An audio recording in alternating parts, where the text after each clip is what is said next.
ஓம் சுக்லாம் பரதரம் விஷ்ணும் சசிவர்ணம் சதுர்புஜம் பிரசன்னவதனம் தியாயேத் சர்வ விக்னோபசாந்தயே யா தேவி ஸ்தூயதே நித்யம் விபதைர் வேதபாரகை சாமே வசத் ஜிஹ்வாக்ரே பிரம்மரூபா சரஸ்வதி நிதயே சர்வ வித்யானாம் விஷஜே பவரோகிணாம் குரவே சர்வலோகானாம் தட்சிணாமூர்த்தயே நமः श्रीदक्षिणामूर्तिसुदेशिकेन्द्रं द्वैपायनं सूत्रकृतं मुनीन्द्रं श्रीशङ्करं भाष्यकृतं यतीन्द्रं मद्देशिकञ्चापि नमामि विद्यै। ॐ सहनाववतु सहनौ भुनक्तु सह वीर्यं करवावहै तेजस्विनावधितमस्तु मा विद्विषावहैः। ॐ शान्ति शान्ति शान्तिः।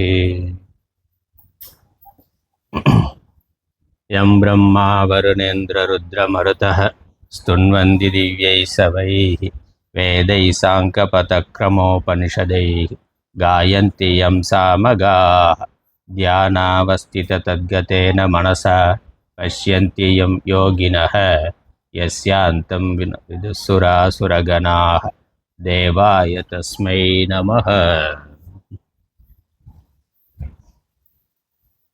ஸ்ரீமத் பகவத்கீதையினுடைய ஒவ்வொரு அத்தியாயத்தினுடைய சாரத்தையும் பார்த்து கொண்டிருக்கின்றோம். 5 அத்தியாயங்கள் இதுவரைக்கும் பார்க்கப்பட்டிருக்கின்றன.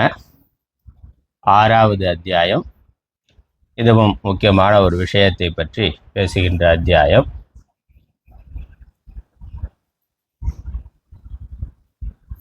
இரண்டு, 3, 4, 5 இந்த 4 அத்தியாயங்களில் கர்மயோகம், ஞான யோகம் இந்த ரெண்டும் விரிவாக சொல்லப்பட்டது. அதான் சாஸ்திரத்தினுடைய விஷயம். நம்மளுடைய வேதம், வேதாந்தம், நம்மளுடைய ஹிந்து தர்ம வாழ்க்கை முறை, நம்ம வாழ்க்கையினுடைய புருஷார்த்தமான மோட்சத்தை அடைவதற்கான சாதனமாக சொல்லியிருக்கிறது இந்த 2 தான். கர்மயோகம், ஞான யோகம், இந்த 2 அதை பற்றி விரிவாக பகவான் சொல்லி இருக்கிறார். இன்னும் பின்னாடி வரக்கூடிய அத்தியாயங்களே வரப்போகுது.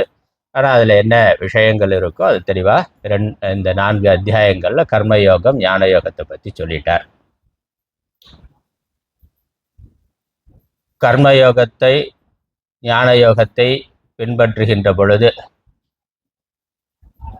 நம்முடைய மனதில் வேற எந்த எண்ணங்களும் சிந்தனைகளும் இல்லாமல், முக்கியமாக கர்மயோகம்னு வர்ற பொழுது கர்மயோகத்தினுடைய லட்சணம் பார்க்கிறோம். சாதாரணமாக பலனை கருதி கர்மாவை செய்கிறது பொதுவான பழக்கம். ஆனால் ஆன்மீக சாதகனாக இருக்கிறவன், மோட்சத்தை அடைய விரும்புகின்றவன், அந்த எண்ணங்கள் இல்லாமல், அப்படி லௌகிக்கமான பலனில் விருப்பம் இல்லாமல் தன்னுடைய தர்மத்தை கடைபிடித்தல், அதான் கர்மயோகம்னு சொன்னார். அதனால் இதை நான் ஏன் பண்ணணும், எதுக்காக பண்ணணும், இதை நான் தான் பண்ணணுமா, இது ஏன் என் தலையில் எழுதியிருக்கு, இப்படிங்கிற இந்த கேள்வியெல்லாம் இல்லாமல் நமக்கு இயல்பாக என்ன அமைந்திருக்கின்றதோ, நம்மளுடைய அறிவு, திறமை, இந்த குணங்களோட அடிப்படையில், சத்துவம், ரஜஸ், தமஸ்ங்கிற இயற்கையினுடைய குணங்களுடைய அடிப்படையில் நமக்கு இயல்பாக என்ன அறிவு, திறமைகள் இருக்கின்றதோ, அது மட்டும் இல்லாமல் இயற்கையாக நமக்கு எந்த மாதிரியான இடத்துல பிறக்கிறது, எந்த குடும்பத்தில் பிறக்கிறது, எந்த காலம், எந்த சூழ்நிலைகளில் பிறந்திருக்கிறது, இதெல்லாம் நம்மளுடைய கையில் இல்லை. இப்போ இதெல்லாமே இயற்கையாக அமைந்திருக்கின்றது. அவ்வாறு அமைந்து நமக்கு கிடைக்கின்ற குடும்ப சூழ்நிலை, சமூக சூழ்நிலை, அரசியல் சூழ்நிலை எல்லாமே இருக்குது. அப்புறம் நம்மளுடைய உடல், மன, அறிவு நிலைகள், இது எல்லாவற்றையுமே அப்படியே ஏற்றுக்கொண்டு, இது ஏன் இப்படி, எனக்கு மட்டும் ஏன் இப்படிங்கிற கேள்வியெல்லாம் இல்லாமல் அதை ஏற்றுக்கொண்டு, அது இறைவன் கொடுத்திருக்கிறார், இறைவன் கொடுத்திருக்கிறார், அல்லது நம்முடைய விதிப்படி, விதியினுடைய பலனாக இது கிடைத்திருக்கின்றது என்று புரிந்து கொண்டு நம்முடைய கடமைகளை செய்தல் கர்மயோகம். அல்ல, அந்த விஷயத்தில் யோசிக்கிறதுக்கு எதுவும் இல்லை. யோசித்தாலும் அதில் பலதற்கு பதில் கிடைக்க போகிறது கிடையாது. ஏன்கிற கேள்விக்கு இயற்கையிலேயே பல கேள்விக்கு பதில் இல்லை. ஏன் நடந்தது, உலகம் தோன்றியது, பிக் பேங் தியரின்னா அது ஏன் நடந்ததுன்னு கேள்வி கேட்டால் பதில் இல்லை. எப்படி நடந்திருக்கிறது, எப்படி உலகம் தோன்றி இருக்கலாம், எப்படி உலகம் இயங்குகிறதுன்னு அந்த விதியைத்தான் ஆராய்ச்சி பண்ணுறானே ஒழிய இயற்பியல் விதியில் எப்படிங்கிறதுக்கு தான் பதில் இருக்குது. ஏன்கிற கேள்விக்கு பதில் கிடையாது. அது ஆஸ்திகத்திலையும் கிடையாது, நாஸ்திகத்திலையும் கிடையாது. ஏன்கிற கேள்விக்கு பதில் இல்லை. எப்படின்னாக்கா அது ஒரு தியரி சொல்லுகின்றோம். அதனால் அந்த இயற்கை உண்மையை, அந்த யதார்த்தத்தை புரிந்து கொண்டு அதை அப்படியே ஏற்றுக்கொண்டு நாம் நம்முடைய கடமைகளை செய்தல், அதான் கர்மயோகம். அதனால் கர்மத்தினுடைய பலனாகவும் இதுதான் வர வேண்டும் என்று நாம் விரும்பலாம். ஆனால் அது அப்படி வந்தே ஆக வேண்டும்னு நாம் தீர்மானம் பண்ண முடியாது. அதற்கான வாய்ப்பு, சாய்ஸ் நம்ம கையில் இல்லை. அதுவும் என்ன வருகிறதோ அதுதான். ஆகவே அதையும் புரிந்து கொண்டு பலனை பற்றிய சிந்தனையும் இல்லாமல், என்ன ஏன் இப்படிங்கிற கேள்வி அந்த சிந்தனையும் இல்லாமல் நமக்கு இயல்பாக என்ன அமைந்திருக்கோம். மனிதனாக பிறந்திருக்கிறோம். மற்ற பிறவிகளை விட மனித பிறவி மேலானதாக இருக்குது. அது நம்மளுடைய புண்ணியத்தினாலேயோ இறைவனுடைய அருளாலேயோ அது கிடைத்திருக்கின்றது.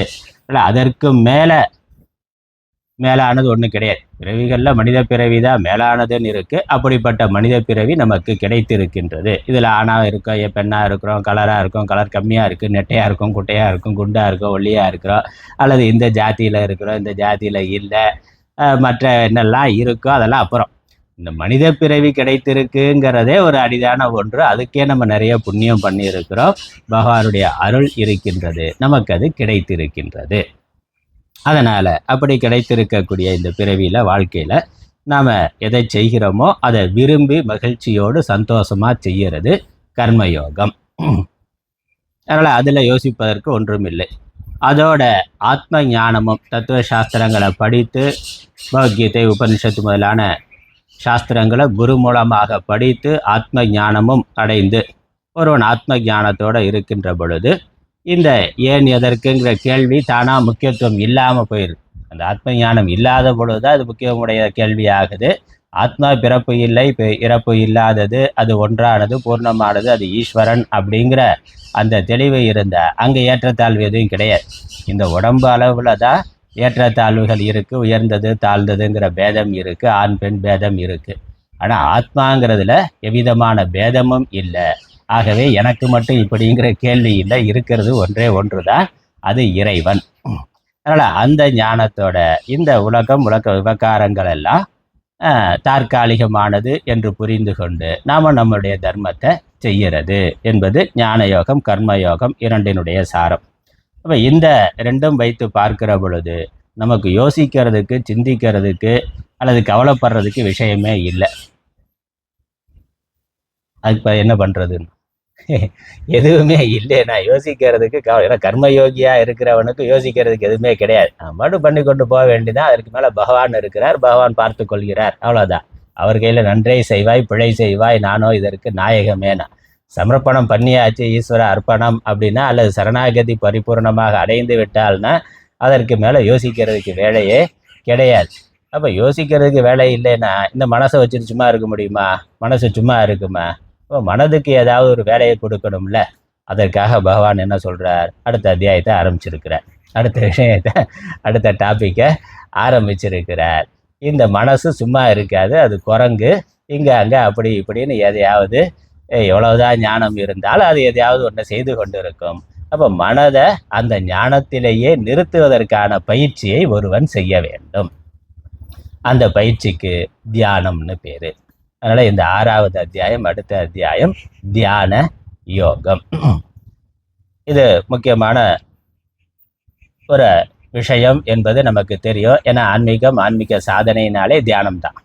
அதான் இருக்குது பாப்புலரான ஒரு விஷயம். எல்லா மத தலைவர்கள் அல்லது எல்லா குருமார்களும் பெரும்பாலானவர்கள் சொல்கிறது தியானம் பண்ணு என்பது தான். அது கோயிலுக்கு போகிறது, பூஜை பண்ணுறது, அது இயற்கையாக நடந்து கொண்டு இருக்குது. அது கர்ம பலனை எதிர்பார்த்து பண்ணுறவர்கள் அது செய்து கொண்டே இருக்கிறார்கள். ஆனால் அதற்கு மேலே அடுத்த படியில் மன அமைதிக்கு நான் என்ன பண்ணுறது அப்படின்னா தியானம் பண்ணு அப்படின்னு தான் சொல்லப்படுது. ஆனால் பகவான் நேரடியாக எடுத்த உடனே தியானத்தை ஆரம்பிக்காமல் இந்த கர்மயோகம், ஞான யோக விஷயத்தெல்லாம் சொல்லிட்டு அதுக்கப்புறம் தியான யோகத்துக்கு வர்றார். அதனால் இங்கே சொல்லக்கூடிய தியான யோகம் மற்ற சாமான்யமாக மற்றவர்கள் சொல்லுகின்ற தியான யோகத்திலிருந்து முற்றிலும் வேறுபட்டது. அதனால் தியானம்ங்கிறதே 2ஆக பிரிக்கிறோம். சாஸ்திரத்திலையும் வேதத்திலையும் கர்ம காண்டத்தில் ஒரு தியானம் இருக்குது, அதற்கு உபாசனைன்னு பேர். அதாவது பக்தி யோகம் அல்லது உபாசனைங்கிறது பேர். சகுண பிரம்ம தியானம் என்று பெயர். அதனால் தியானம் 2 விதம். சகுணமாக இறைவனுடைய ஒரு ரூபத்தை வைத்துக்கொண்டு அதை மையமாக கொண்டு தியானம் பண்ணுறது சகுண பிரம்ம தியானம் அல்லது ஈஸ்வர தியானம். அதுக்கப்புறம் வேதாந்த சாஸ்திரம் படித்து வேதாந்த ஞானம் இருக்கிற பொழுது பிரம்ம தத்துவம், நிர்குண பிரம்ம தத்துவம் தெரிந்த பிறகு நிர்குண பிரம்ம தியானம், அதற்கு நிதித்தியாசனம்னு பேர். அது 2வது விதமான தியானம். அதனால் தியானம்ங்கிறது 2, ஒன்று உபாசனை, இன்னொன்று நிதித்தியாசனம். சாஸ்திரம் படிக்கிறதுக்கு முன்னாடி, அதாவது உபனிஷத்துக்கள் படிக்கிறதுக்கு முன்னாடி செய்கின்ற தியானம், அதுக்கு உபாசனைன்னு பேர். சகுணமாக ஒரு ரூபம் இறைவனை வைத்துக்கொண்டு அந்த இறைவனை நினைத்து தியானம் பண்ணுறது. அல்லது இந்த மனதை நிர்குண பிரம்மத்தில், ஏன்னா நிர்குண பிரம்மங்கிற பொழுது அதற்கு ரூபம் இல்லை, குணங்கள் இல்லை என்று ரொம்ப அதிசூக்ஷ்மமான ஆத்ம தத்துவங்களை தியானம் பண்ணணும். இப்போ அந்த ஆத்ம தத்துவங்களை தியானம் பண்ணுற அளவுக்கு மனது பக்குவமுடையதாக ஆகி இருக்கணும். அந்த விவேகம் முதலானவை இருக்கணும். அதனால் அந்த பக்குவம் வருவதற்கு, அந்த தகுதி வருவதற்கான முதல் நிலை தியானம் தான் சகுண பிரம்ம தியானம். அதனால் வேதத்தினுடைய கர்ம காண்டம் இந்த சகுண பிரம்ம தியானத்தை அதிகமாக சொல்லுகின்றது. உபாசனை என்ற பெயரில் சொல்லுகின்றது. பல்வேறு விதமான தேவதைகளை சொல்லி அந்த தேவதைகளுடைய உருவம் எப்படி இருக்குங்கிறதெல்லாம் வர்ணனை பண்ணி அதை தியான ஸ்லோகம்னு பார்க்குறோம். எந்த ஸ்தோத்திரம் எடுத்துக்கொண்டாலும் தியான ஸ்லோகம்னு ஒன்று இருக்கும். தியான ஸ்லோகம் என்னது? அந்த ஈஸ்வர ரூபத்தை பற்றிய வர்ணனை தான் அங்கே இருக்கும். அதை தெரிந்து கொண்டு அப்படி கண்ண மூடி அந்த உருவத்தை மனசில் கொண்டு வந்து தியானம் பண்ணுறது மனதை வெளி விஷயங்களில் போகாமல் ஒரு விஷயத்தில் நிறுத்துவதற்கான முதல் நிலை பயிற்சி. அதில் நன்கு பக்குவம் வந்திருந்தா, அதில் நல்ல தியானம் சமாதி வரைக்கும் போயிருந்தா, அதுக்கப்புறம் வேதாந்த சாஸ்திரங்களை படிக்கிறதும் அந்த தத்துவ ஞானத்தை புரிந்து கொள்வதும் எளிதானது. அதற்கு பிறகு ஆத்ம தியானமாக அந்த ஆத்ம லட்சணங்களை சிந்தனை பண்ணுறதுக்கு நிதித்தியாசனம்னு பேர் அல்லது ஆத்ம தியானம்னு பேர். இங்கே பகவான் சொல்கிறது 2வது விதமான தியானம் ஆத்ம தியானம், நிதித்தியாசனத்தை தான் இங்கே பிரதானமாக சொல்லுகின்றார். ஏன்னா இதற்கு முன்னாடி ஞான யோகத்தை பற்றி ஆத்ம லட்சணங்களை விரிவாக 2வது அத்தியாயத்திலேருந்து சொல்லியிருக்கிறார். ஆத்மானா என்னங்கிற உபதேசம் பண்ணிட்டார் அர்ஜுனனுக்கு.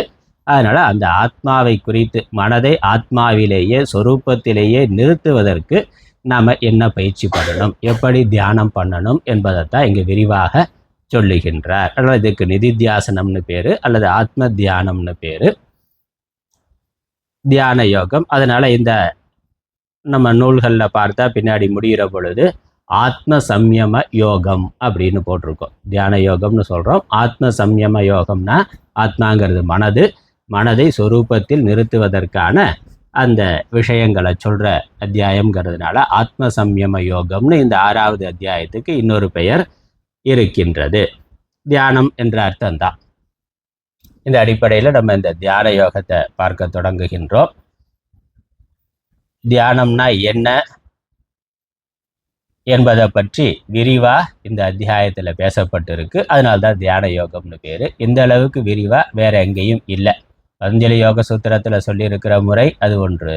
ஆனால் பகவத்கீதையில் மற்ற அத்தியாயங்கள்லையோ அல்லது வேறு வேதாந்த சாஸ்திரங்கள்லையோ எந்த இடத்துலையும் இந்த அளவுக்கு தியானத்தை பற்றி தெளிவாக விரிவாக என்னென்ன செய்யணும், எப்படி செய்யணும், செய்கிறதுனால என்ன பிரயோஜனம், அதில் வரக்கூடிய தடைகள் என்ன, அதை நீக்குகின்ற முறைகள் என்னன்னு தியானத்தை பற்றி விஸ்தாரமாக இருக்கிறது இங்கே தான். அதனால் இந்த அத்தியாயம் முக்கியமான அத்தியாயம். அதனால் நாம் தியானம் சொல்லி தருகின்ற அந்த முறை, ஒவ்வொரு ஸ்தாபனமும் அல்லது ஒவ்வொரு குருமாரும் ஒவ்வொரு மெத்தட் வச்சுருக்காங்க. பலவிதமான தியானம்ங்கிறது இருக்குது. நாம் வேதாந்த மடங்களில் வேதாந்த குருமார்கள் சொல்லுகின்ற தியானம் அது ஒரு விதமானது. அதற்கு அடிப்படை இந்த 6வது அத்தியாயம் தான். பகவத்கீதையில் பகவான் சொல்லியிருக்கிற இந்த தியான யோகம்ங்கிற இதில் இருக்கக்கூடிய விஷயங்களை மனதில் வைத்து கொண்டு தான் இந்த அடிப்படையில் தான் நாம் தியானம் சொல்லி கொடுக்குறோம். அதனால் பல்வேறு ஸ்தாபனங்கள் இருக்கலாம், பல்வேறு குருமார்கள் இருக்கலாம், பல்வேறு தியான முறைகள் உலகத்தில் சொல்லப்படலாம். ஆனால் நாம் சொல்லுகின்ற நம்ம சம்பிரதாயமாக ஹிந்து தர்மத்தில் வேதாந்த சாஸ்திரங்களை படித்து அந்த அடிப்படையில் சொல்லுகின்ற தியானம், அதுவும் வேதாந்த தியானம். வேதாந்த தியானம்ங்கிறதுக்கான அடிப்படை விஷயங்கள் இந்த அத்தியாயத்தில் தான் இருக்குது. இதில் சொல்லியிருக்கிற முறைப்படி தான் நாம் தியானம் சொல்லி கொடுக்கின்றோம். இந்த அத்தியாயத்தினுடைய கருத்துக்களை நம்ம சுருக்கமாக பார்க்கலாம். 47 ஸ்லோகங்கள் இருக்கின்றன. நான் 6 விஷயம் இந்த அத்தியாயத்தில் பேசப்படுது. இந்த அத்தியாயத்தில் 6 கருத்துக்கள் பேசப்படுது. தியானத்தை பற்றி விரிவாக 5 விஷயமும், அப்புறம் இறுதியாக அர்ஜுனனுக்கு ஒரு சந்தேகம் வருது, அதற்கு விடையாக இன்னும் 6வது விஷயமும் வருது. 6 கருத்துக்கள், 6 டாபிக். முதல் விஷயம் தியானத்திற்கான பகிரங்க சாதனம். தியானம் செய்யறதுக்கு தேவையான முன்னேற்பாடுகள், தியானத்துக்கு முன்னாடியே செய்ய வேண்டிய முன்னேற்பாடுகள், அதற்கு பகிரங்க சாதனம்னு பேர். அதுக்கப்புறம் தியானம் செய்ய உட்கார்ற நேரத்தில் என்னெல்லாம் கவனிக்கணும் என்று அதில் சில விஷயங்களை சொல்லுகிறார். 8 விஷயங்களை சொல்லுகின்றார். அதற்கு அந்தரங்க சாதனம்னு பேர். அதுக்கப்புறம் தியான ஸ்வரூபம், தியானம் என்ன அப்படின்னு சொல்லி தியான லட்சணங்களை, தியான ஸ்வரூபத்தை சொல்லுகின்றார். 3வது விஷயம். 4வது விஷயம் தியான பலன், அந்த தியானம் பண்ணுறதுனால கிடைக்கக்கூடிய பலன் என்ன என்பதை பற்றியும் விரிவாக பேசுகின்றார். 4வது விஷயம். 5வது விஷயத்தில் தியானம் செய்கிற போது வரக்கூடிய தடை என்ன, அந்த தடைக்கு நீக்குவதற்கான உபாயம் என்ன என்று தடை விடை ரெண்டும் 5வது விஷயமா சொல்லப்படுது. 6வது விஷயமா அர்ஜுனன் ஒரு கேள்வி கேட்கிறார். ஒருவேளை இந்த தியானம் வெற்றி பெறாமல், இந்த ஞான யோக சாதனை வெற்றி பெறாமல் ஒருவன் ஜீவன் முக்தி அடையாமல் மரணம் அடைந்து விட்டால், என ஜீவன் முக்தி அடைந்து மரணம் அடைந்தால் விதேக முக்தி பிறவாத நிலை, அது சாஸ்திரம் தெளிவாக சொல்லுது. அந்த சித்தி வருவதற்கு முன்னால் ஒருவன் இறந்து விட்டால் அவனுடைய கதி என்னாகும், அடுத்தடுத்த பிறவிகள், அடுத்த பிறவி அவனுக்கு எப்படி இருக்கும், அவனுடைய கதி என்னன்னு ஒரு கேள்வி, அர்ஜுனனுக்கான ஒரு கேள்வி. அதற்கு விடை சொல்லுகின்றார். அதனால் அதுக்கு தியானத்துக்கு நேரடியாக சம்பந்தம் இல்லை. ஆனால் இப்படி ஒரு கேள்வி வரலாம். நம்ம தொடர்ந்து சாதனை பண்ணுறோம், ஏன்னா நம்ம பாடம் கேட்க ஆரம்பிக்கிறதே 60 வயசுக்கு மேலே தான். அப்புறம் கேட்டு விஷயத்தை புரிஞ்சுக்கிட்டு அதுக்கப்புறம் ஸ்ரவண மனன நிதித்தியாசனம்னா அதுக்குள்ளே நான் பாதியில் போயிட்டா என்ன பண்ணுறதுன்னா ஒரு கேள்வி, அர்ஜுனனுக்கு அந்த கேள்வி இருக்குது. என்ன பண்ணுறது அப்படின்னு கேட்டால் என்ன ஆகுங்கிற கேள்வி வருது. அதற்கு கேள்வி அர்ஜுனன் கேட்குறான், பகவான் பதில் சொல்கிறார். அது கடைசி விஷயம், அதனால் கடைசியாக பார்க்கலாம்.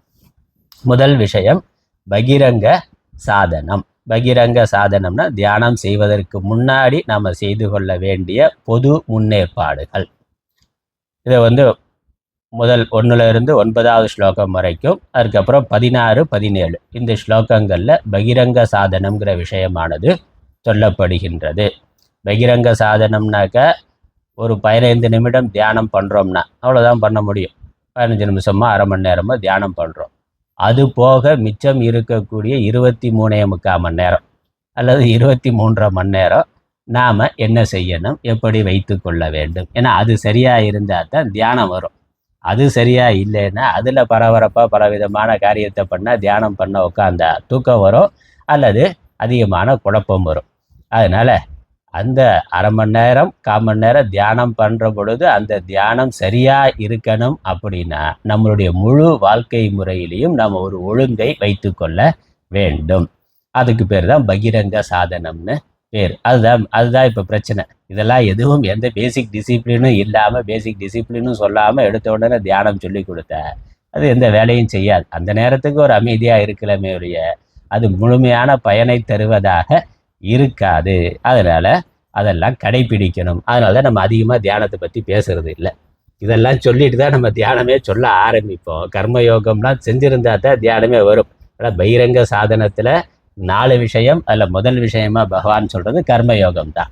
அப்போ கர்மயோகம் செய்கின்ற மனநிலை யாருக்கு இருக்கோ, கர்மத்தை செய்கின்ற பக்குவம் யாருக்கு இருக்கோ, அவன் தான் தியான யோகத்திற்கு வர முடியும், தியானம் செய்ய முடியும். அப்போ அந்த ஒரு சரணாகதி மனநிலை, பலனை பற்றி அதிகமான சிந்தனை இல்லாத, சஞ்சலம் இல்லாத மனது இருக்கிறவன் தான் தியானம் செய்வதற்கு அடிப்படையான தகுதி. தியானம் பண்ணுற பொழுது சஞ்சலம் குறைஞ்சு மனசு அடங்கிறது தியான விஷயம். ஆனால் அந்த அளவுக்கு உட்கார்றதுக்கே மனசுக்கு ஒரு பக்குவம் இருக்கணும். அதனால் முழுக்க சஞ்சலம் இல்லாமல் போனால் தியானமே பண்ண வேண்டியது இல்லை. ஆனால் சஞ்சலத்தை குறைக்கிறதுக்கு தான் தியானம் பண்ணுறோம், சஞ்சலம் இல்லாமல் போகிறதுக்கு தான் தியானம் பண்ணுறோம். ஆனால் தியானம் பண்ணுற உட்கார்றதுக்கே நமக்கு ஓரளவுக்கு பாசங்கள் இல்லாத விருப்பு வெறுப்புகள், போட்டி பொறாமை, அந்த எண்ணங்கள்லாம் இல்லாத ஒரு மனநிலை தேவை. ஒரு பக்குவமான மனநிலையானது தேவை. அதுதான் அது கர்ம யோகத்தினால கிடைக்கக்கூடியது. அதனால பகிரங்க சாதனத்துல முதல் விஷயமா இருக்கிறது கர்ம யோகம். அதனால்தான் நம்ம ஆன்மீக சாதனையில அதிகமா வலியுறுத்துறது கர்ம யோகம். ஏன்னா அதான் முதல் படி. இந்த உழவார பணி, மற்ற சேவைகளை பண்றது, இதெல்லாம் பலன் கருதாம நம்ம குடும்பத்துக்கோ சமூகத்துக்கோ சேவை செய்யறது என்பது நம்மளுடைய விருப்பு வெறுப்பை குறைத்து கொள்வதற்கான சரியான சாதனை. அதனால கர்ம யோகம்ங்கிறது முதல் விஷயம். அதனால்தான் பகவான் அதை முந்தின அத்தியாயங்களில் விரிவாக பேசியிருக்கிறார். 2வது அத்தியாயத்திலிருந்து 5வது அத்தியாயம் வரைக்குமே கர்மயோகத்தை பற்றி விரிவாக சொல்லி இருக்கிறார்.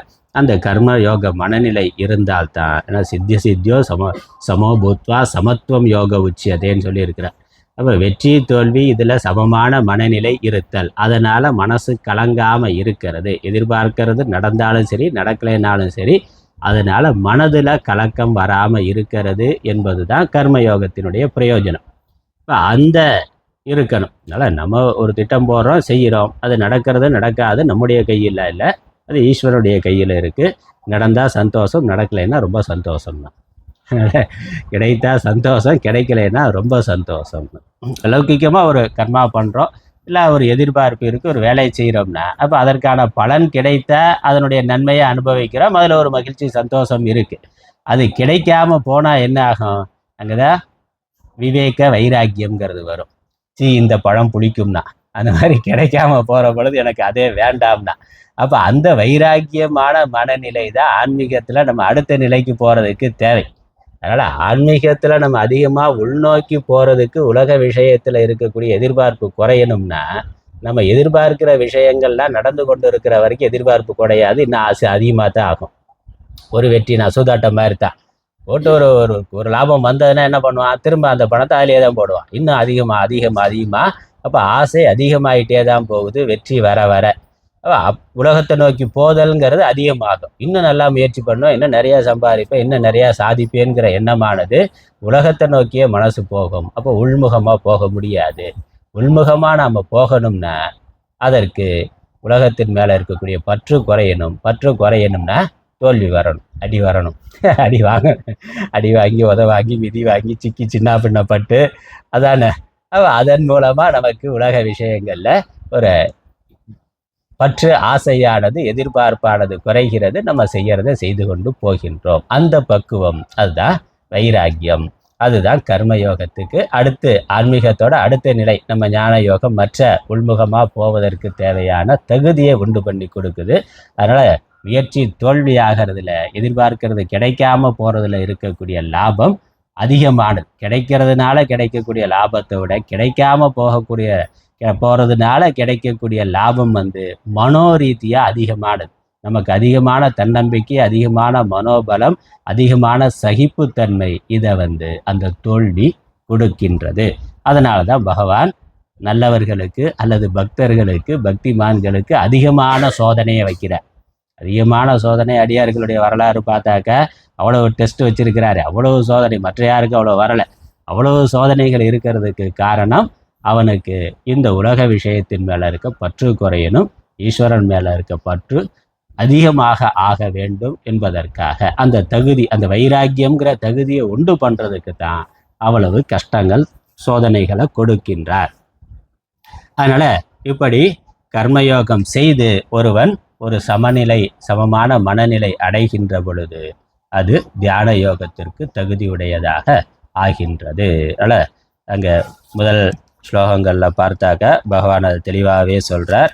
ஞான யோகத்திற்கு ஒருவன் எப்பொழுது தகுதியுடையவன் ஆகின்றான்னா கர்மயோகத்தை செய்து முடிக்கின்ற பொழுது.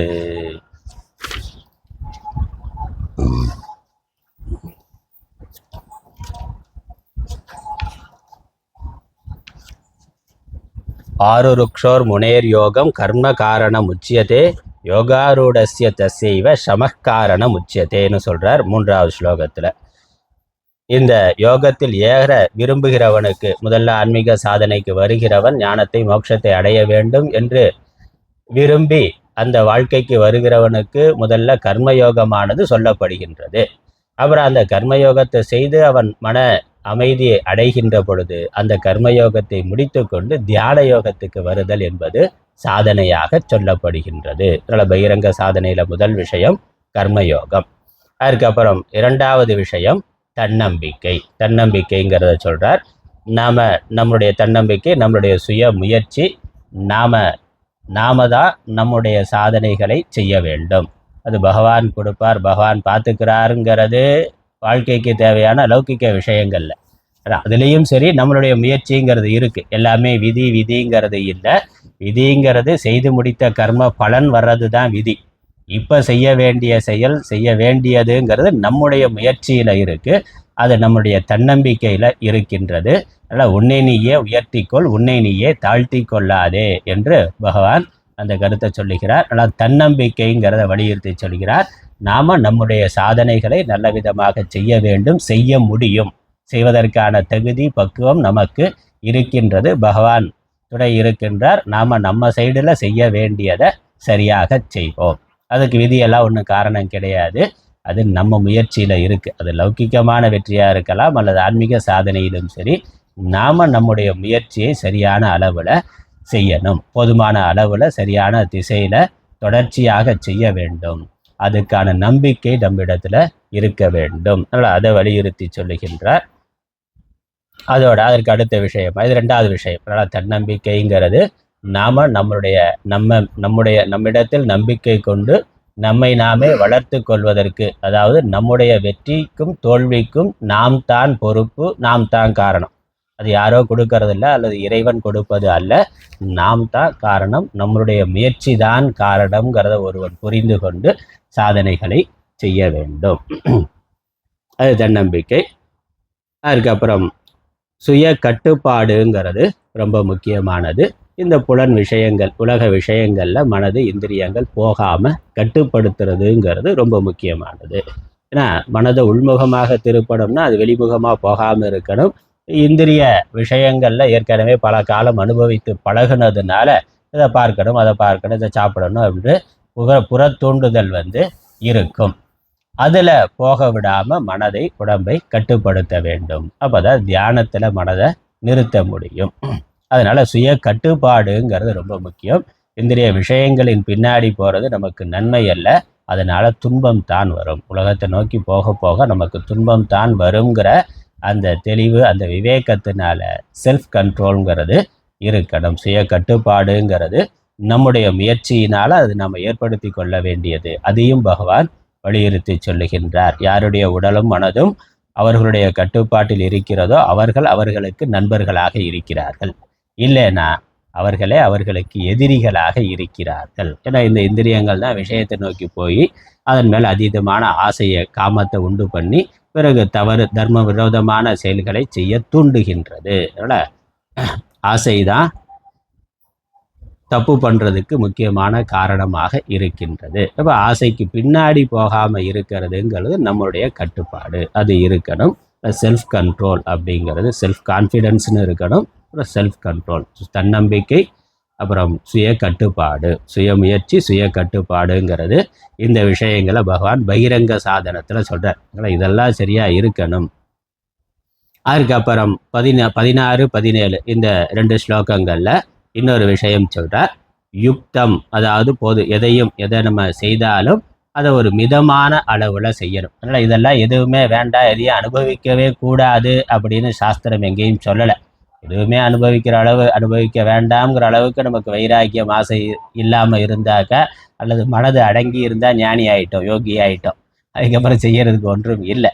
அதை சாஸ்திரம் ஆரம்ப நிலைகளில் சொல்கிறது இல்லை. அது பொருத்தமான அளவு, தேவையான அளவு இருக்கணும். மிதமிஞ்சி போகக்கூடாது. அளவுக்கு மிஞ்சினால் அமிர்தமும் நஞ்சுங்கிறது மறக்கப்படாமல் இருக்கணும். அதனால் சாப்பிட்றது, தூங்குறது, இதுலேயும் சரி, அளவுக்கு அதிகமான தூக்கமும் உடம்புக்கு கெடுதல் தான். அறிவியல் படியே தூக்கம் போதுமான அளவு இல்லைன்னாலும் அதுவும் உடம்புக்கு கெடுதல். உணவும் அளவுக்கு அதிகமாக இருந்தால் அதுவும் உடம்புக்கு கெடுதல், தாமசமாகும். உணவு போதுமான அளவு இல்லைன்னா உடம்பு பலவீனமாக இருக்கும். அங்கேயும் ஆன்மீக சாதனைகளை நம்ம சரியாக செய்ய முடியாது. அப்போ உணவு, உறக்கம், உழைப்பு இது எல்லாமே ஒரு மிதமான அளவில் இருக்கணும், போதுமான அளவில் இருக்கணும். உடற்பயிற்சி எல்லாமே சொல்கிறார். யுக்தாகார விகாரஸ்ய யுக்த சேஷ்டசிய கர்மசு யுக்த ஸ்வப்னாவ போதஸ்ய யோகோ பவதி துக்கஹா. இதோட யார் யோகத்தை செய்கின்றானோ அவனுக்கு தான் அந்த யோகமானது துக்கத்தை போக்குவதாக இருக்கும். பொருத்தமான அளவு உணவு, உடற்பயிற்சி, உழைப்பு, உறக்கம், விழிப்பு, இந்த 5ம் போதுமான அளவு, தேவையான அளவு இருக்க வேண்டும். இது ஒன்று. அதனால் எதையும் அனுபவிக்க வேண்டான்னு சாஸ்திரம் சொல்லலை. அதில் ஒரு தர்மத்திற்கு உட்பட்ட ஒரு அளவு வைத்து கொள்ள வேண்டும். அது நம்முடைய கட்டுப்பாட்டில், அது சுய கட்டுப்பாடுங்கிறது இருக்குது. எவ்வளவு சாப்பிட்றதுன்னா, சாப்பாடு சுவையாக இருந்தாக்கா கொஞ்சம் அதிகமாக போடு, நிறையா போடுன்னா அது அது அப்போ நம்ம கட்டுப்பாட்டில் எவ்வளவு தேவை, நம்ம உடம்புக்கு ஜீரணிக்கிறதுக்கு எவ்வளவு சக்தி இருக்கோ, அல்லது நம்ம எந்த அளவுக்கு உடல் உழைப்புக்கு எனர்ஜி தேவையோ அவ்வளவு சாப்பிடணும். நம்ம உழைப்பு குறைவாக இருந்தால் உணவு அதுக்கேற்ற மாதிரி இருக்கணும், உழைப்பு மிகுதியாக இருந்தால் உணவு அதற்கேற்ற மாதிரி இருக்கணும். அதனால் அதை நாக்கு முடிவு பண்ணக்கூடாது, தேவை முடிவு பண்ணணும், உடம்பு முடிவு பண்ணணும். அதை அதை அதை அப்படி முடிவு பண்ணுறதை நம்மளால் ஃபாலோ பண்ண முடியணும். அதான் சுய கட்டுப்பாடு. ஆனால் இது எதுவுமே அனுபவிக்காமல் இருக்கிறது அப்படிங்கிறது சுய கட்டுப்பாடு இல்லை. எவ்வளவு அனுபவிக்கணுமோ அந்த இடத்துல நிறுத்த தெரிந்தது, நிறுத்த முடிந்தது அது நிறுத்துறது எவ்வளவுங்கிறது அதுவும் நமக்கு தெரியணும். அது விவேகம். நிறுத்தணும்னு புத்தி சொல்லிட்டா, போதும்னு சொல்லிட்டா, அதோட நிறுத்துறது அப்படிங்கிறது நம்முடைய கட்டுப்பாட்டில் இருந்தால் அது சுய கட்டுப்பாடு. இதுதான் பகிரங்க சாதனம். அதனால் இதெல்லாம் சரியாக இருந்தால் தான் ஒருத்தன் தியானம் செய்ய முடியும். அதனால் இதெல்லாம் ஒரு அன்றாட நான் பொது நாள் முழுக்க கடைபிடிக்க வேண்டிய ஒழுங்குல இதெல்லாம் நம்ம கவனிக்க வேண்டியது. கர்மயோகம், தன்னம்பிக்கை, சுயமுயற்சி, சுய கட்டுப்பாடு, அப்புறம் எதிலையும் மிதமாக இருத்தல், மிதமான அளவு கடைபிடித்தல் என்பது. அதுக்கு அடுத்தது அந்தரங்க சாதனம்னு சொல்கிறார். 15வது ஸ்லோகத்திலிருந்து 10வது ஸ்லோகத்திலிருந்து 15வது ஸ்லோகம் வரைக்கும் அந்தரங்க சாதனம், தியானத்துக்கான அந்தரங்க சாதனம். அந்தரங்க சாதனம்னா என்னது? தியானம் பண்ண உட்கார அந்த நேரத்தில் நம்ம கவனிக்க வேண்டிய விஷயங்கள். அதில் 8 விஷயம் இருக்குது. முதலாவது இடம். எந்த இடத்துல உட்காந்து தியானம் பண்ண போகிறோம், அந்த இடம் தூய்மையானதாக இருக்கணும். இயற்கையாகவே தூய்மையாக இருக்கிறது நல்லது. அப்புறம் நாமளும் தூய்மைப்படுத்தி கொள்வது நன்று. நல்ல மந்திரத்தினால தூய்மைப்படுத்துறது, தூய்மையாக இருக்கிறது. அதனால தான் இயற்கையாக கோயில் அல்லது நதிக்கரை இல்லை மலை சிகரங்கள், குகைகள், அந்த மாதிரி இடங்கள் சொல்கிறோம். இல்லை நம்ம வீடாக இருந்தாலும் வீட்டில் அதுக்குன்னு ஒரு இடம், ஒரு அமைதியான இடம், தூய்மையான ஒரு இடம்ங்கிறது முக்கியம். அப்புறம் அந்த இடம் அதிக உயரமாக இருக்கக்கூடாது, அதிக தாழ்வாக இருக்கக்கூடாது. ஒரு சமதளமாக, மேடு பள்ளம் இல்லாமல் சமதளமாக இருக்கணும். நாத்தியுச்சிரிதம் நாத்தி நீச்சம் அப்படிங்கிறதெல்லாம் ஸ்லோகத்தில் வருது. இல்லை அதோட விஷயம் என்னது? தியானம் பண்ணக்கூடிய இடம்ங்கிறது ரொம்ப முக்கியமானது. தூய்மையான இடம், புனிதமான இடம், அமைதியான இடம். அதுக்கப்புறம் 2வது காலம். எந்த காலத்தில் தியானம் பண்ணுறது அப்படின்னா எந்த டைம்? பொதுவாக நம்ம சந்தியா காலம் சொல்கிறோம். பிரம்ம முகூர்த்தம், அதாவது இரவும் பகலும் சந்திக்கின்ற காலம், இயற்கை சத்வ குணத்தோடு இருக்கின்ற காலம், அல்லது நம்ம மனது சாத்விகமாக இருக்கக்கூடிய காலம். இரவுங்கிறது நல்ல இரவு இருட்டாக இருக்கும், அது தமசு. மத்தியானம் உச்சி போடுதுனாக்கா அது வெயில் அதிகமாக இருக்கும், அது ரஜஸ். அப்போ இந்த சந்தியா காலம்ங்கிறது மிதமான தட்பவெப்பநிலை இருக்கக்கூடிய காலம். அதனால் அது சாத்விகமான காலம். அந்த காலம் இயற்கையாக இருக்கிறது. அப்புறம் நம்மளுடைய மனதிலையும் தமசு இருக்கிற பொழுது தியானம் பண்ண உட்காந்தா தூக்கம் வரும். ரஜஸ் இருக்கிற போது தியானம் பண்ண உட்காந்தா தியானம் கைகூடாது, மனசு அமைதியாக இருக்காது. ஏன்னா ஏதோ பரபரப்பாக செய்யணும்னு ஓட்டம் இருந்துக்கிட்டே இருக்கும். அப்போ அதை நாம் புரிந்து கொண்டு மனது சத்துவத்தன்மையில் சத்துவ குணத்தில் இருக்கிற பொழுது அமைதியாக இருக்க முடியுங்கிற தெரிகிற பொழுது அந்த நேரத்தில் தியானத்துக்கு உட்காந்தா அது எந்த நேரமாகவும் இருக்கலாம். அப்படி நம்ம மனசு சத்துவமாக இருந்தால் அது காலையில் 10 மணியாக இருக்கலாம், 12 மணியாக இருக்கலாம், இல்லை சந்தியா வேலையாக இருக்கலாம். அது ஒன்று. அது நம்ம மனசை பார்த்தா நமக்கு தெரியும். அதுக்கேற்ற மாதிரி வைத்து கொள்ளணும். அதனால் தியானம் செய்கிற காலம் மனது சத்துவ குணத்தில் இருக்கிற காலம். இயற்கையும் சத்துவ குணமாக இருக்கிறது நமக்கு அது ஒரு சகாயம், ஒரு உதவியாக இருக்கும். அதனால் காலை மாலை பொழுது என்று சொல்லுகின்றோம். அதனால் காலம்ங்கிறது முக்கியம், இடம் முக்கியம், எந்த இடத்துல தியானம் பண்ணுறோம் அப்படிங்கிறது முக்கியமானது, காலம்ங்கிறது முக்கியமானது. அதுக்கப்புறம் 3வது ஆசனம். ஆசனம்னாக்கா இருக்கை, விரிப்பு தரையில், வெறும் தரையில் உட்காந்து தியானம் பண்ண முடியாது. நேரடியாக தரையில் பூமியில் உட்காந்து தியானம் பண்ணக்கூடாது. ஒரு மிருதுவான ஒரு ஆசனம் போட்டுக்கொண்டு, அதற்குன்னு ஒரு ஆசனம் வைத்துக்கொண்டு, அது ரொம்ப ஹார்டாகவும் இல்லாமல், ரொம்ப சாஃப்டாகவும் இல்லாமல், ஒரு மிதமாக இருக்கிற மாதிரி ஒரு விரிப்பு வைத்துக்கொள். தியானத்துக்குன்னு தனியாக ஒரு ஒரு ஒரு ஒரு விரிப்பு இப்போ தான் நிறைய கிடைக்குது. அந்த காலத்தில் சொல்கிறது மான் தோல் புலித்தோல்னா, இப்போ அதெல்லாம் பண்ண முடியாது. நம்ம அந்த அளவுக்கு பண்ணுறதுக்கு சட்ட ரீதியாக அனுமதி கிடையாது. உள்ளதாக போகணும். அப்புறம் அது மான் தோல் புலித்தோல்லாம் வச்சுருந்தோம்னா தூக்கி உள்ளே போட்டுருவான். அதனால் அதை வச்சுக்க கொள்ள முடியாது. ஒரு மிருதுவான துணி அதுக்குன்னு, ஆனால் அதுக்குன்னு அதை வைத்து கொள்ளணும். அது நாம் மட்டும் பயன்படுத்துகிறதா இருக்கணும். அதுவும் தியானத்துக்கு மட்டும் நம்ம பயன்படுத்துகிறதா இருக்கணும். மற்ற படுத்து தூங்குறதுக்கு அதையே அப்படி இருக்கக்கூடாது. அதற்குன்னு தனியாக ஒரு விரிப்பு வைத்து கொள்ளணும். அதனால் அந்த ஆசனம்ங்கிறது முக்கியம். அதையும் பகவான் சொல்லியிருக்கிறார் இங்கே. தர்பை புல்லை விரித்து அதற்கு மேலே ஒரு துணியை விரித்து அதன் மேலே உட்காந்து பண்ணுறதுன்னு. அதனால் வெறும் தரையில் உட்காந்து பண்ணக்கூடாது. ஆசனம் ஒரு விரிப்பு இருக்கணும், அதில் உட்காந்து பண்ணணும். 4வது ஷரீரஸ்திதி. ஷரீரஸ்திதினா உடம்போட அமர்ந்து இருக்கின்ற நிலை. பொதுவாக முதுகு, கழுத்து, தலை நேராக இருக்கணும், நல்லா நிமிர்ந்து இருக்கணும். ஏன்னா தியானம் அந்த மனசு அடங்கணும்னாக்கா பிராண இயக்கம் சமமாக இருக்கணும். பிராணாயாமம்ங்கிறது அடுத்த விஷயமா வரப்போகுது. பிராணனுடைய சீரான இயக்கம்ங்கிறது உடம்பு நேராக இருக்கிற பொழுது தான் அது இருக்கின்றது. அதனால் முதுகு, கழுத்து, தலை நிமிர்ந்து இருக்கணும், நேராக இருக்கணும். நம்ம தரையில் உட்கார முடிஞ்சால் தரையில் உட்காந்து சமணங்கால் போட்டு, அப்புறம் அதற்குன்னு ஆசனங்கள் சுகாசனம் இருக்குது, சித்தாசனம் இருக்குது, பத்மாசனம், அர்த்த பத்மாசனம். அப்படி நமக்கு எந்த சரீரத்துக்கு சுகமாக ரொம்ப கஷ்டம் இல்லாமல் உட்கார்ற மாதிரி இருக்கணும். இல்லை கீழே உட்கார முடியல, சேரில் தான் உட்கார முடியுதுனாலும் ஒன்றும் தப்பு இல்லை. ஆனால் முதுகு, கழுத்து, தலை முடிந்த வரைக்கும் நேராக இருக்கிறதா வைத்து கொள்ளணும். சரீர ஸ்திதிங்கிறது முக்கியமானது, நேரான அமர்வு நிலை. தியானம் பண்ணுற பொழுது அப்படித்தான் உட்காந்து தியானம் பண்ணணும். அதுக்கப்புறம் பொறி அடக்கம்னா இந்த புற விஷயங்களை தியானத்தில் உட்காந்தோன்னு நினைக்காம இருக்கிறது. வெளி விஷயங்களை வெளியிலேயே வைத்து விட்டுனா.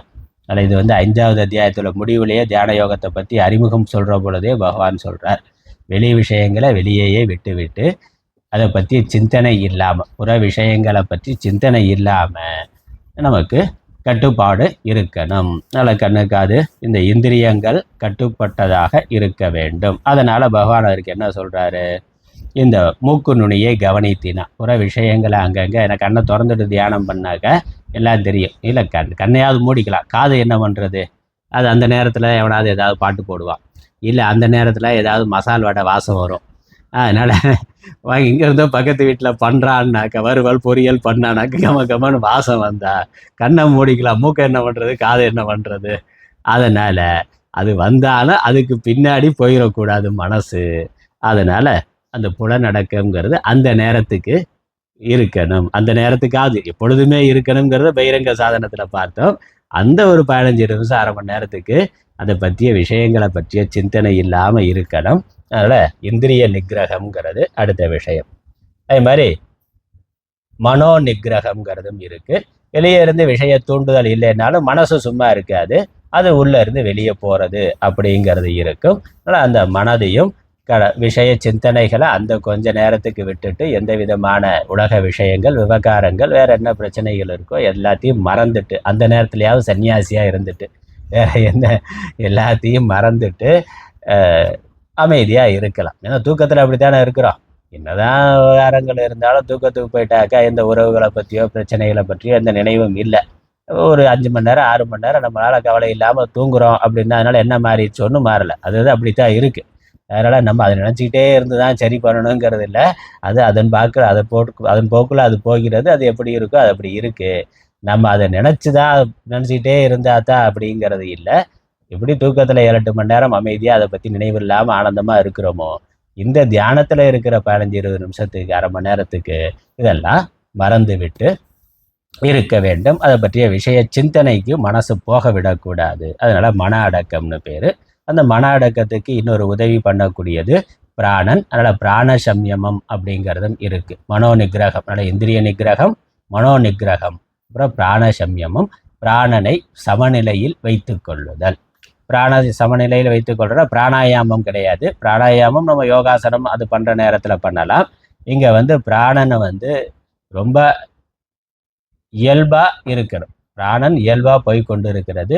அப்படி இயல்பாக போகிற பிராணனை நம்ம கொஞ்ச நேரம் கவனித்தாலே அது ஒரு சீரான இயக்கத்துக்கு வந்துவிடும். அவசர கதியில் இல்லாமல் ஒரு நீளமான ஆழமான சுவாசம் இருக்கணும். அதனால் ஒரு 2-3 சுவாசம் நல்லா ஆழமாக இழுத்து விட்டுட்டு அதன் பிறகு வெறுமனே சுவாசத்தை கொஞ்ச நேரம் கவனிக்கணும். அந்த மூச்சு காற்றை வேற எந்த கவனமும் இல்லாமல் மூச்சு காற்றில் மட்டும் கவனம் இருக்கிற பொழுது தானாக மூச்சோட இயக்கம் சீராகிவிடும். மூச்சு இயக்கம் சீராகிற பொழுது மன இயக்கமும் சீராகும். ஏன்னா மூச்சுக்கும் மனதுக்கும் சம்பந்தம் இருக்குது. மனதை தூண்டுறது இந்த பிராணன் என்பது. அதனால் பிராணன சமநிலை, பிராணன் இயல்பான நிலையில் இருக்கிறது. அதனால் தியானத்தில் உட்கார வரது அப்படி தான் நம்ம தியானம் சொல்லித்தரோம். தியானத்தில் உட்காந்து முதல்ல நேராக நிமிர்ந்து உட்காரணும். உடம்பு அதிக விரைப்பாக இல்லாமல் இருக்கணும். அதிக தளர்வாக இல்லாமல் இருக்கணும். கண்கள் மூடப்பட்டு இருக்கணும். விஷயங்களை பார்க்காம இருக்கிறதுக்காக மூடப்பட்டு இருக்கணும். அப்புறம் பிராணன் மேலே கவனத்தை செலுத்தி பிராணனை சீர்படுத்தி கொள்வது. அதுக்கப்புறம் தான் தியானம்ங்கிறது ஆரம்பிக்கும். அதற்கு முன்னாடி இன்னொரு விஷயம் இருக்குது. இந்த அந்தரங்க சாதனத்தில் புத்தி நிச்சயம் அப்படிங்கிறத சொல்கிறார். அதாவது இந்த தியானம் எதற்காக பண்ணுறோங்கிறத பற்றிய ஒரு தெளிவான அறிவு, தியானம் பண்ணுறதோட நோக்கம், அப்புறம் தியானம் எப்படி பண்ணணும், எதற்காக தியானம் பண்ணுறோம் என்பதை பற்றிய விவேகம், எப்படி தியானம் செய்வது என்பதை பற்றிய ஒரு தெளிவான புரிதல் இருக்கணும். அது புத்தி நிச்சயம். அதனால் நான் இதற்காக இந்த தியானத்தை செய்கிறேன் என்று, அப்புறம் இந்த தியானம் முடிகிற வரைக்கும் நான் வேற எந்த விஷயத்தையும் நினைக்க மாட்டேன், வேற எந்த இதுலேயும் கவனம் செலுத்த மாட்டேன், எழுந்து போக மாட்டேன், 15-20 நிமிஷம் உட்காரதுன்னா உட்காந்துருப்பேன். அந்த ஒரு சங்கல்பம், அந்த உறுதியான சங்கல்பம்.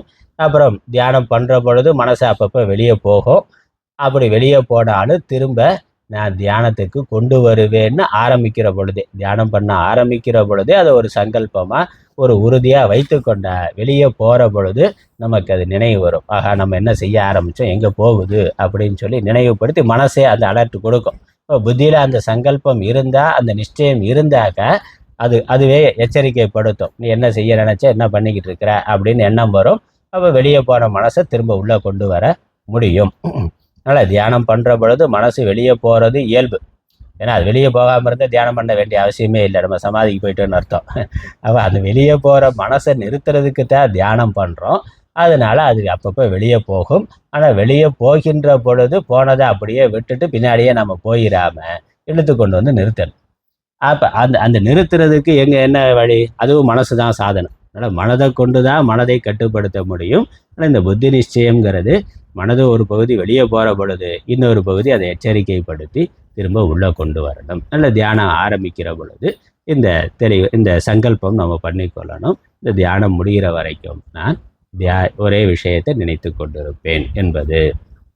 வேற எந்த விஷயத்திலையும் கவனம் செலுத்த மாட்டேன். மனது வெளியே போனாலும் திரும்ப தியானத்திற்கு கொண்டு வந்து விடுவேன்னு சொல்லி அதை நம்ம ஒரு சங்கல்பம் பண்ணிக்கொள்ள வேண்டும். அதுக்கு பேர் புத்தி நிச்சயம்னு பேர்.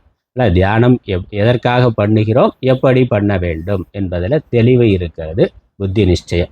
அந்தரங்க சாதனத்தில் இந்த 8 இடம், தியானம் பண்ணுகின்ற இடம், காலம், ஆசனம், ஷரீரஸ்திதி, இந்திரிய நிகிரகம், மனோ நிகிரகம், பிராண சம்யமம், அதுக்கப்புறம் புத்தி நிச்சயம். இந்த 8 விஷயத்தையும் தியானம் பண்ண உட்கார அந்த சமயத்தில் நம்ம கவனிக்க வேண்டிய விஷயங்கள். அதனால் அதுக்கு அந்தரங்க சாதனம்னு பேர்.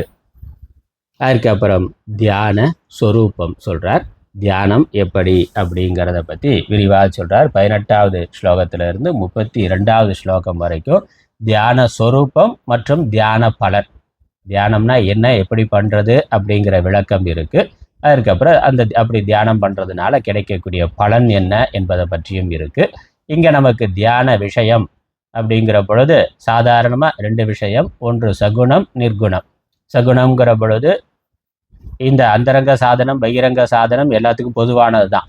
எல்லா விதமான தியானத்துக்கும் பொதுவான அடிப்படை விஷயங்கள். ஆனால் தியானத்துக்கு எதை எடுத்துக்கொள்கிறோங்கிற பொழுது உபாசனை பக்தி அப்படிங்கிற நிலையில் ஒரு இறைவன், விநாயகர், முருகன், சிவன், விஷ்ணு இல்லை அம்பாள், நமக்கு எந்த தெய்வம் இஷ்டமானதோ பிடித்தமானதோ அந்த தெய்வத்தினுடைய ரூபத்தை எடுத்துக்கொண்டு அதை மனதுக்குள்ளே கொண்டு வந்து அதிலேயே மனதை நிறுத்துதல் என்பது தான் தியானம். அதனால் தியானம்ங்கிறது எண்ணமே இல்லாமல் இருக்கிறது இல்லை, ஒரே எண்ணம் தொடர்ச்சியா இருக்கிறது. ஒரு விஷயத்தை குறித்த எண்ணம் தொடர்ச்சியா இருக்கிறது என்பதுதான் தியானம். சஜாதீய விருத்தி பிரவாகக தியானம். தியானம்னா ஒரே மாதிரியான எண்ணம், ஒரே விஷயத்தை குறித்த எண்ணம் தொடர்ந்து இருக்கிறது. வேற விஷயத்தை குறித்த எண்ணங்களின் தலையீடு இல்லாமல், வேறு புற விஷயங்களை குறித்த எண்ணங்களின் தலையீடு இல்லாமல் ஒரே விஷயத்தில் மனது தொடர்ந்து இருத்தல், அதற்கு தான் தியானம்னு பேரு. அதனால எந்த விக்கிரகம், எந்த தெய்வம் அதை நம்ம எடுத்துக்கொண்டு இருக்கிறோமோ அதிலேயே அதை குறித்த விஷயங்களையே தொடர்ந்து சிந்தனை பண்ணால் அதற்கு சகுண பிரம்ம தியானம்னு பேர். இங்கே பகவான் சொல்கிறது வேதாந்த தியானம். இப்போ வேதாந்தம் படித்தவர்கள் ஆத்ம லட்சணங்களை தொடர்ந்து சிந்தனை பண்ணணும். அதனால் தியானத்தில் ஆத்மா என்ன, ஆத்ம லட்சணம் என்ன, அது 2வது அத்தியாயத்தில் விரிவாக பார்த்துருக்கிறோம். பகவான் சொல்லி இருக்கிறார், ஆத்மா ஒன்றுதான், அது நித்தியமானது, சத்தியமானது, சர்வ வியாபகமானது, அது பிறப்பு இறப்பு இல்லாதது, மாறுபாடு இல்லாதது, அது பூர்ணமானது என்று அதனுடைய அந்த லட்சணங்கள் எல்லாம் ஒன்று ஒன்றாக எடுத்துக்கொண்டு அதை சிந்தனை பண்ணணும்.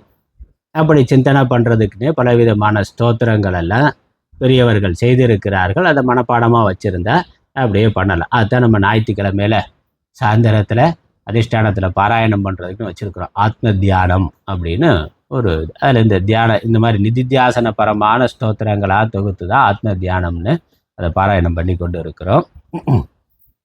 அதுதான் தியான ஸ்வரூபம். அப்போ தியானம்ங்கிறது ஒரு விஷயத்தை எடுத்துக்கொண்டு அதிலேயே மனதை தொடர்ந்து நிறுத்துதல். அப்போ அந்த விஷயம் மனதுக்கு பிடிபடுற பொழுது அதற்கு தாரணைன்னு பேர்.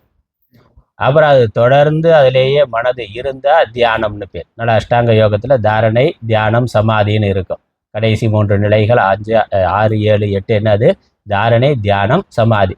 தாரணைங்கிறது எந்த விஷயத்தை தியானத்துக்கு எடுத்துக்கொண்டு இருக்கிறோமோ அந்த விஷயம் மனதுக்கு பிடிபடுறது, அந்த விஷயம் மனதுக்குள்ள தெளிவாக வரும். விக்கிரகம்னாக்கா கண்ணை மூடுனா அப்படியே அந்த தெய்வம் நம்ம மனசுல தெரியணும். வெளியே எப்படி பார்க்கிறோமோ அப்படி மனசுல தெளிவாக இருந்தா தாரணைன்னு அர்த்தம். அதற்கப்புறம் அதிலேயே மனது தொடர்ந்து இருந்தா தியானம்னு அர்த்தம். அது கொஞ்சம் ஆரம்ப நிலையில முயற்சியோட இருக்கும். தொடர்ச்சியா நம்ம பண்ணுகின்ற பொழுது நம்ம முயற்சி இல்லாம அதிலேயே மனது நின்று விட்டா அதுக்கு தான் சமாதின்னு பேர். இல்லை, முயற்சியோட செய்கின்ற மன ஒருமுகப்பாடு, மனது ஒரு விஷயத்துல நிற்கிறது தியானம். நம்மளுடைய முயற்சி இல்லாமலே, தொடர்ந்த முயற்சி இருக்கிற பொழுது முயற்சி இல்லாமலே அது மனசு அதுவா நின்று விடும். அப்ப அது சமாதின்னு பேர் அதுக்கு. அப்படி நம்ம ஆத்ம லட்சணங்களை எடுத்துக்கொண்டு தொடர்ந்து சிந்தனை பண்றோம். அதுல தியானம், முதல்ல தாரணை, அப்புறம் தியானம். நம்மளுடைய முயற்சி இல்லாமலே மனது அப்படியே அதில் லயமாகி அந்த எண்ண ஓட்டங்கள் தொடர்ந்து அதுவாகவே வந்து கொண்டிருந்தா அப்போ சமாதின்னு அர்த்தம். அது சமாதி. இப்படி சைக்கிளை மிதிச்சுட்டு போகிறோம், கொஞ்சம் நல்லா மிதிச்சுட்டாக்க அப்புறம் விட்டுட்டாலும் அது பாட்டு போயிடும்.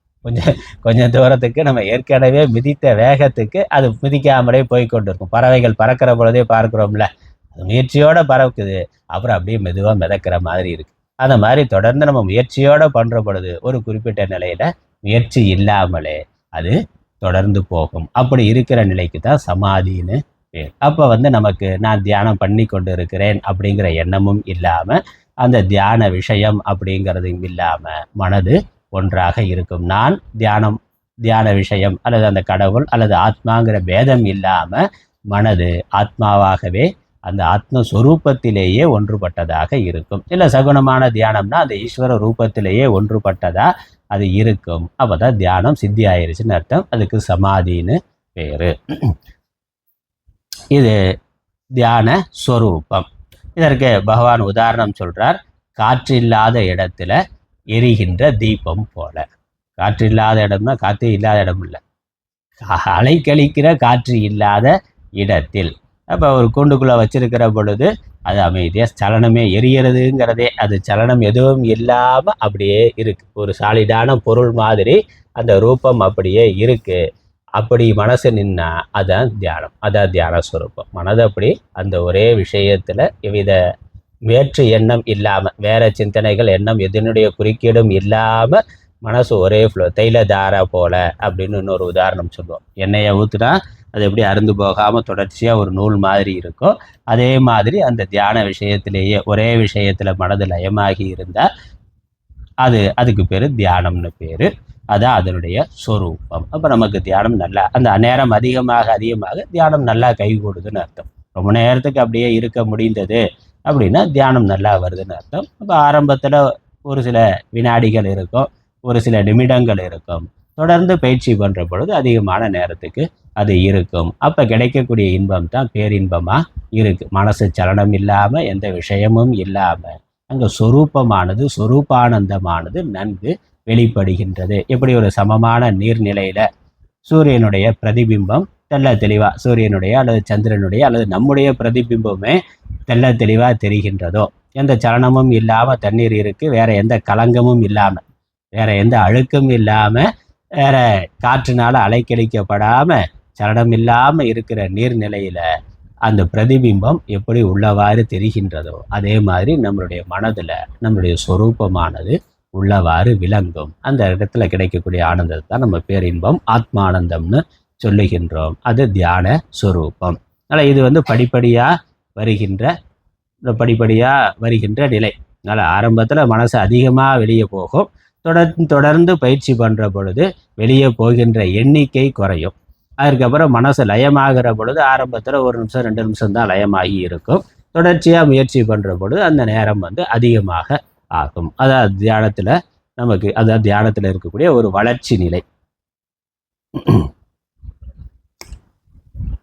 இது தியான சுரூபம். அதுக்கப்புறம் தியான பலனாக பகவான் நிறைய விஷயங்களை சொல்லுகின்றார். இங்கே வேதாந்த தியானம் என்பதனால ஆத்ம தரிசனம், இந்த நான் சொன்னேன் ஆத்மா சாட்சி என்பது தெள்ள தெளிவாக நான் சாட்சியாக ஆத்மாவாக சாட்சியாக இருக்கின்றேன், இந்த உடம்பு மனது புத்தி இவைகள் நான் இல்லை என்ற அந்த சாட்சி பாவம் நமக்கு தெளிவாக இருக்கும். நம்மளுடைய மனதையே உடம்பையே நம்ம ஒரு ஆப்ஜெக்டாக பார்க்க முடியும். அப்புறம் அந்த உடம்பு மனதுங்கிற உணர்வே இல்லாமல் நாம் அதுவாக இருப்போம். அதுக்கு ஆத்ம தரிசனம் அப்படின்னு பேர். அதில் கிடைக்கக்கூடிய சுகத்துக்கு ஆத்தியந்திக சுகம்னு சொல்கிறார். அது ஒரு பூர்ணமான ஒரு சுகம், ஒரு ஆனந்தம், ஒரு மகிழ்ச்சி, நிறைவு இருக்கும். அப்புறம் நம்ம கேட்ட வேதாந்த தத்துவ சாஸ்திரத்தில் ஒரு நிஷ்டையானது ஏற்படும். ஞான நிஷ்டைங்கிறது அந்த ஸ்தித பிரஜைங்கிறது அப்போ தான் வரும். நான் ஆத்மாங்கிறது நமக்கு தெளிவாக இருக்கும். அந்த உறுதியாகும், ஞானம் உறுதியாகிறதுங்கிறது அப்போ தான் இருக்கும். தியானத்தில் எப்படி சாட்சியாக இருக்கிறோமோ அதற்கப்புறம் தியானம் கடை முடிந்து நம்ம விவகாரம் பண்ணுகின்ற பொழுதும் விவகாரம் செய்தாலும் அப்பொழுதும் அதே சாட்சி பாவத்தோடு நம்ம இருக்க முடியும். புறத்தில் விஷயத்தை வேடிக்கை பார்க்குற மாதிரி நம்முடைய உடம்பு மனது இவைகளுடைய செயல்பாடுகளையே நம்மால் வேடிக்கையாக பார்க்க முடியும். தியானத்தில் அது மட்டும் பண்ணுறோம். தியானம் கலைந்திருக்கிற பொழுதும் அதில் நல்ல நிஷ்டையானது விட்டால் விவகாரம் பண்ணுற பொழுதுமே ஒரு வேடிக்கையாக பார்த்து கொண்டு சரணம் இல்லாமல் இருக்க முடியும். அது அதனுடைய பிரயோஜனம். அதாவது பேர் ஞான நிஷ்டைன்னு பேர். இன்னொன்று சொல்கிறார் ஆத்தியந்திக லாபம்னு சொல்கிறார். ஒரு அதற்கு மேலே அடையிறதுக்கு ஒன்றும் இல்லைங்கிற ஒரு நிறைவுணர்வானது வரும். அதுக்கு ஆத்தியந்திக லாபம்னு பேர். ஒரு பொருள் ஒரு விஷயம் கிடைச்சிட்டா லாபம்னு சொல்கிறோம்ல. இப்போ இந்த லாபத்திலே மேலான லாபம் எதுனா இந்த ஆத்ம தரிசனம் என்பது தான் ஆத்தியந்திக லாபம். அதனால் அதில் முழுமையான ஒரு நிறைவு உணர்வு நமக்கு வரும்.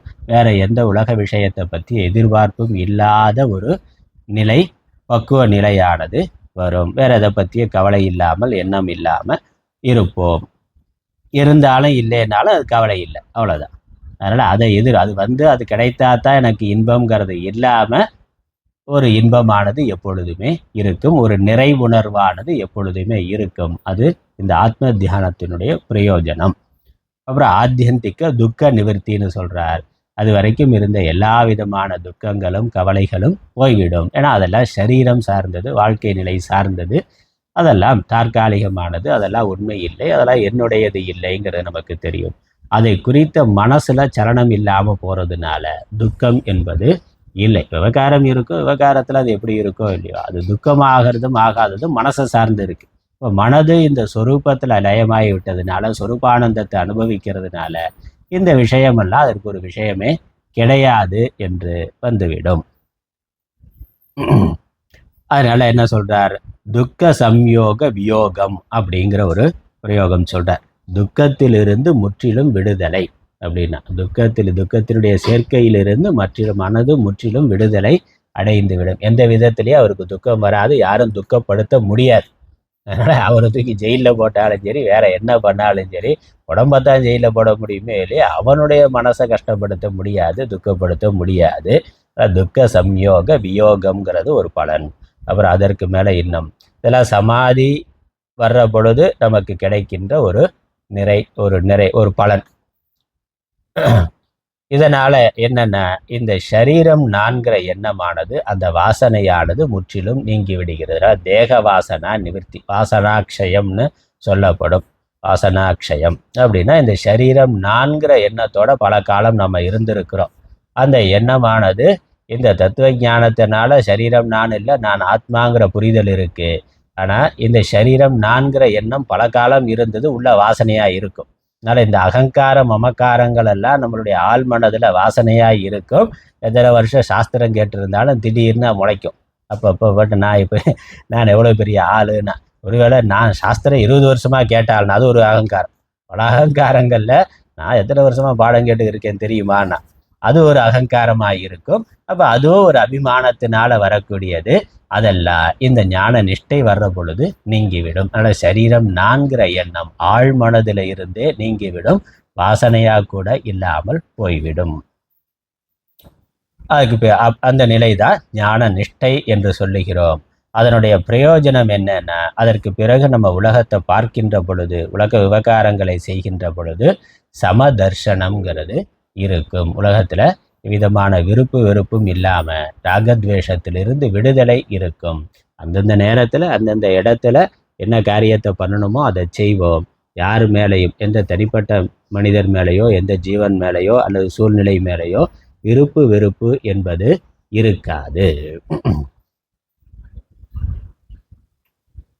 அதுக்கப்புறம் சமத்துவம்ங்கிற ஒரு பலன். சமத்துவம், மனது எப்பொழுதும் சமநிலையில் இருக்கும். அதுக்கு தான் சாந்தி அப்படின்னு பேர், ஜீவன் முக்தின்னு பேர். மனது ஒரு நிறைவு நிலையில், சாந்த நிலையில் எப்பொழுதும் இருக்கும். அதான் சாமிஜி அமைதியான ஆனந்தம்னாங்க. அமைதியான ஆனந்தம்னா மனது எப்பொழுதும் சாந்தமாக இருக்கும். ஒரு ஆனந்த பூர்த்திங்கிறது, ஆனந்த பூர்த்தியாகின ஆனந்த பூர்த்தி, ஆனந்தம்ங்கிறது அந்த இடத்துல இருக்கும். ஒரு அமைதி ஆனந்தம் ரெண்டுமே இருக்கும். அதுக்கு தான் ஜீவன் முக்தின்னு பேர். அந்த சமத்துவம், மனது அந்த சமத்துவத்தை, சமநிலையை அடைந்துவிடும், நிரந்தரமாக அடைந்துவிடும். நம்மளுடைய முயற்சி இல்லாமலே அது இயல்பானதாயிரும். இந்த சாதனைகளுடைய பலன் என்னன்னா, இது நமக்கு இயல்பானதாக ஆகிவிடும். நாமளே அதை மாற்றணும்னு நினைச்சாலும் மாற்ற முடியாது. என்னால் சமநிலை இல்லாமல் கோபப்படணும்னாலும் அது அப்படி எல்லாம் திட்டமிட்டெல்லாம் எதுவும் பண்ண முடியாது. அந்த நிலை வராது. அது இயல்பானதாக ஆகிவிடும். நம்ம முயற்சி இல்லாமலே அது இயல்பாக ஆகிவிடும். அதுக்கு சமத்துவம்னு பேர். இதெல்லாம் சொல்லி முடிக்கிறார். அதுக்கப்புறம் அர்ஜுனன் ஒரு கேள்வி கேட்குறான். நீங்கள் எல்லாம் சொல்கிறதெல்லாம் சரிதான், ஆனால் மனசு நிற்க மாட்டேங்குதேன்னா, அது ஓடிக்கிட்டே இருக்கு அப்படின்னு கேள்வி கேட்கிறான். 33வது ஸ்லோகத்திலேருந்து 36வது ஸ்லோகம் வரைக்கும் அர்ஜுனுடைய ஒரு கேள்வி.